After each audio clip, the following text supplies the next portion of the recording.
Yo, my dudes, what's going on? David here, and welcome to another reaction. This episode, we are diving into Parks and Rec Season 2, Episode 16, called Galentine's Day.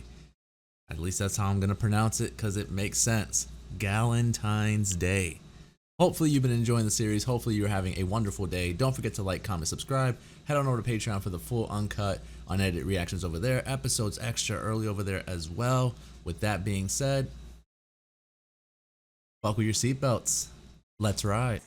A bouquet of hand-crocheted flower pens. Okay, I see it, Leslie. A portrait of each of you made from the crushed bottles of your favorite diet soda. And Yes. 5,000 come and kick it breakfast style. Yeah. Celebrating ladies.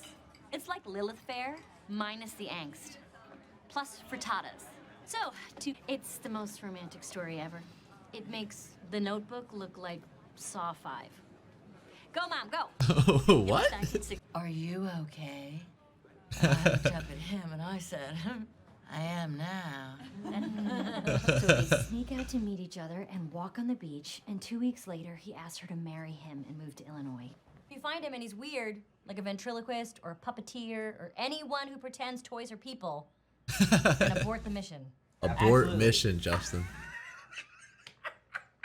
Dude, Tom, you're trying way too hard. Fucking way, Mark. Valentine's dance is tomorrow from 5 to 9. Are we talking AM or PM? Those people are old. Am I right, Justin? Tried so hard for It Justin. isn't just a job, gang. We're gonna learn a lot from these seniors. I've been happily married for 28 years. You've met my wife, Gail, many times. Whatever. Finally, Anne Seriously? and Mark are our special volunteers. Fucking and Jerry. they'll be available. This meeting has been terminated. That is the Terminator. Nice. Leslie is on a roll today. She is on a roll. Tommy, I just want you to know I'm so grateful for everything you did for me, but I only see us as friends. Just the thought of you makes me stop before I begin. I got you under my skin. Hey. Andy, I've been here for half an hour. And you're gonna Kyle, wait. I'm gonna lose my on you if you ask me one more time. Kyle, shine your own shoes. And I need to go on a romantically inspired road trip. So it is a nooner. Well, we're planning to leave around noon, so I'm not quite sure. It's not a nooner. I tracked down the whole thing. We're gonna go pick them up. We're gonna reunite them on Valentine's Day. I don't think it's gonna end well though. That's a dozen red roses in a heart-shaped arrangement. See that? Perfume. Ooh. For the lady. Ooh. Oh, yeah. Yearning by Dennis Feinstein. Ooh, Dennis. No, Dennis. Finally, the heart of... Maybe I'll call him Pappy? Poppy? A what? Pawpaw? Leslie, Hey. what are you doing? You never know. My God. No. Oh, No. I'm not Poopa. willing. Poopa. Not me. I should really wear my glasses. Come on in. Oh, that could have went really bad. Gotta work at the senior center Valentine's Day dance thing. That sounds amazing. Can we come? I guess. I don't know why you would want to. Because old people are funny. Yeah, it'll be like the Golden Girls. I have to go get I could see them breaking up. I don't think April's into this anymore. I am just so nervous to see her. There's nothing to be nervous about. This isn't gonna go well. You have a bag? Okay, he's gonna throw up. No, he's gonna throw up. He's gonna throw up. Mouse rat.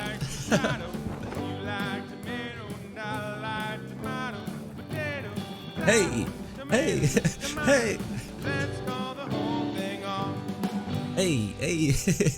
I mean, that sucked, didn't it? Oh, Frank. Frank. On paper, this thing we have is pretty great. Mark is a great boyfriend. I have no complaints at all. Everything is good.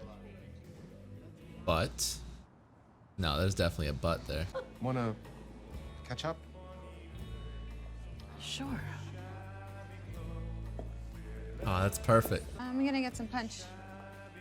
Oh yeah, April's definitely not feeling this anymore. Excuse me. You guys are really adorable. Really nice. Plan was to What's sue the me, blackmail? and then to use that to blackmail me into falling in love with God, Tommy. Yeah. You dropped the ball, Tom. You dropped the ball. Hey. Next one's going out to a special little lady named April Ludgate. Yes. Haha, suck on it, Ed. Yeah, it's none of your business. Why do you care? I don't. Yeah, you do. Look at everyone having a great time. What happened between you two? Tell me everything. I want Okay. every detail. Hey, we're almost done, so we can leave soon. Yes, I'll take you for an ice cream malted, and then we can go choose our caskets. God, why does everything we do have to be cloaked in like 15 layers of irony? No, there's something about the way he treats people or something. He's a tourist. He vacations in people's lives, takes pictures, puts them in his scrapbook, and moves on. All he's interested in are stories. I told you so. It's Duke Silver. Yeah, the Duke. I love your music. You're mistaken, ladies. Move along. Come on. A fan? You sound like Dean Martin. If I were 50 years younger. Ow! Wait, who's Dean Martin? Seriously, this has nothing to do with you. Look how they're treating the situation right now. Armani's having a sale right now. Let me get you a pocket square. All right.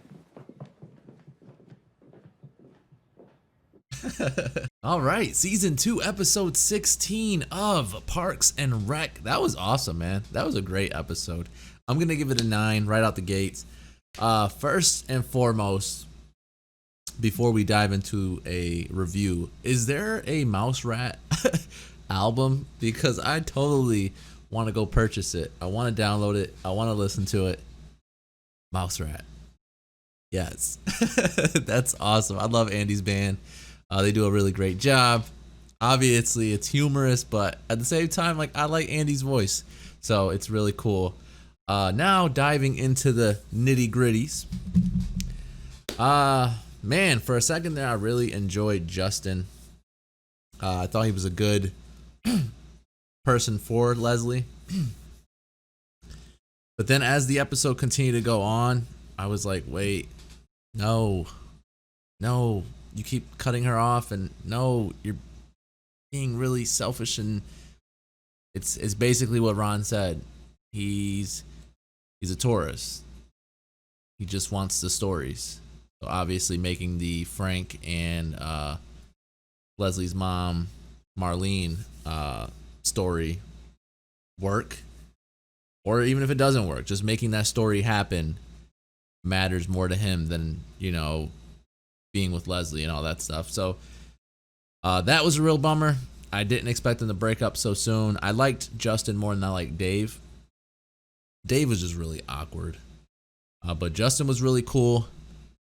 Then we have Mark and Anne. And I usually don't like Mark and Anne, but I think they executed it well in this episode. I felt bad for Mark because I feel like Mark was trying too hard. Like, he wasn't used to the situation. He wasn't used to being or having a girlfriend during Valentine's Day. And so, you know, he wanted to do the whole cliche, buy the teddy bear, buy the chocolates, buy the roses. And it seemed like he was coming off and doing too much, to me at least. I also realized that while watching this episode, Anne isn't 100% into him like I thought she was. She definitely looked like she was more into Andy in this episode, which is kind of crazy. I'm glad April stepped in, because that's obviously the other couple that I was going to mention. April and Andy. They're not a couple yet, but I'm rooting for them. Not a couple yet, but I'm rooting. So Anne's talking to Andy, pretty much telling him, you know, you sound really good. You guys are looking good, blah, blah, blah. You know, basically making small talk, but flirting at the same time. And April, you know, doesn't take kind to it. Goes in there, does what she has to do to make sure Andy doesn't veer to the wrong woman. And so then he plays a song that he made for April, which was really awesome. I thought for a second there he was going to direct it to Anne. I'm glad he didn't. So that song was awesome. I'm glad that she called things off with her gay boyfriends. Everything's on the up to me coming from this episode. Everything's on the up. Tom, it looks like they may have worked something out, him and Wendy. At times there, I felt bad for Tom. But then at the same time, he went a little too far when he tried suing her to then use that as blackmail to then get her on a date. It seems like she obviously only did the whole marriage thing for, you know, her, you know, legal rights or whatever. And so the fact that Tom sort of stuck on that and hung on that is a real bummer. He used to flash her off all of season 1 and you know, even the beginning portion of season 2, and now he can't do that. And so it's really a bummer. I thought it was also funny that Justin and Tom were sort of handling the situation like as if Tom was Leslie and Justin's kid, and you know, he was, you know, trying to make it work. And was it me, guys? Is that the reason you and mom are breaking up? So that was really funny. I like that. There was really no negatives to take away from this. They're always picking on Jerry, as usual, saying that everyone in the office has horrible relationship problems. Tom being divorced, Ron being divorced twice, April having gay boyfriends, and then Anne and Mark, she said like the verdict is still out on them. And then she didn't mention Jerry, but Jerry's been happily married for, what do you say, 28 years or something like that. And so it's just crazy. They always make fun of him. But I'll do a quick breakthrough to see if there's anything that I forgot, didn't mention, and then we'll go from there. I think this is a really brilliant idea. I think this is actually really awesome. And the fact that I'm pretty sure Leslie came up with all the gifts. Leslie's great. Like, she is great. I saw somewhere someone said that if she was a true character, like if she was a legit person, that they would vote for her. And I second that because she is awesome. But basically she gets all, you know, the girlfriends around to a breakfast on the 13th of February. And pretty much they just kind of hang out, tell stories, have breakfast and everything, and, you know, exchange gifts. And then Marlene tells her story about this, you know, Leslie called it better than The Notebook. Makes The Notebook look like Saw 5, she said. But basically, it's a story that Leslie's heard, it seems like 1,000 times. She knows it word for word. And she's really proud of her mother, and she's like just such a good person, man, such a good person. But basically, Justin comes up with the idea, hey, let's go find this Frank guy, and you know, let's make it happen. Let's do this. Let's try to reunite them. It'd be a perfect storybook ending to, you know, this story that Marlene has. And so then we jump to Anne saying that she only bought Mark towels and shampoo and just normal things that people normally buy all the time. And Mark was super appreciative of it, super happy about it. This is, like I said, when, you know, Leslie was going around saying that we all suck when it comes to relationships. Tom trying to woo Wendy into a potential date, trying to rekindle the fire. Not happening. Wendy's just not into it. And I feel bad because, like, I can't be mad at Wendy. There was an agreement prior to them being married. The agreement was met. That's that. And it sucks because Tom's feelings, I hate to see him hurt, but at the same time, it is what it is. Then we get Mouse Rat, aka Andy, and the band doing what they do best. I'm glad that, I think his name was what, Kyle? I'm glad that he mentioned something because I wanted Andy to lash out at him, and he did. He's like, basically, you fucking interrupt me again. it's gonna be some problems. But basically, this is actually funny too, though, because Leslie's so work driven. She's so focused on, you know, what she is. And so when she asks for a half a day, first of all, it blows everyone's mind in the office. Second of all, obviously walking in with Justin, Ron calls it a nooner. She has no clue what he's talking about, thinking that he just means, yep, you're going to leave at noon.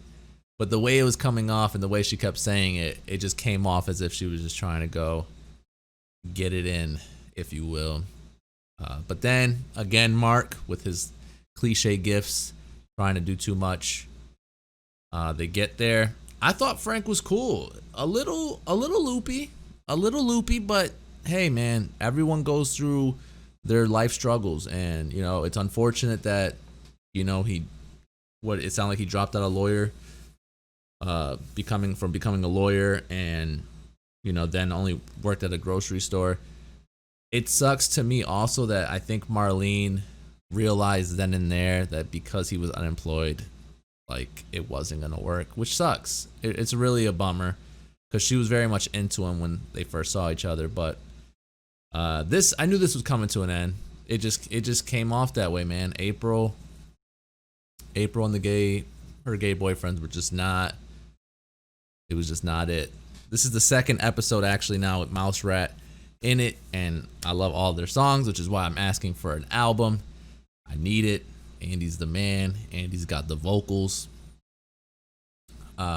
Pretty much Justin and Leslie talking about bringing Frank home because he's just not, it's not going to work out. He sneaks in. Leslie goes to, you know, sort of warn Mom about it. They lock eyes. It was everything it needed to be at first until the employment came into play. Basically, Ron picked up here that, you know, Justin's coming off like he just cares about the story and not, you know, Leslie's feelings or anything like that. This is the whole blackmail situation. Yada yada yada. You get I mean, you get where I'm going with this, obviously. Mouse Rat, you nailed the gig, you did your thing. Then the whole Justin sort of treating Tom like he was his son. Everything was great in this episode. That's why I gave it a 9. I really have nothing to nitpick and complain about. I thought this was a really awesome episode. Don't forget to like, comment, subscribe. Head on over to Patreon for the full, uncut, unedited reactions over there. Episodes extra early over there as well. But with that being said, I'll catch you guys later. Peace, guys.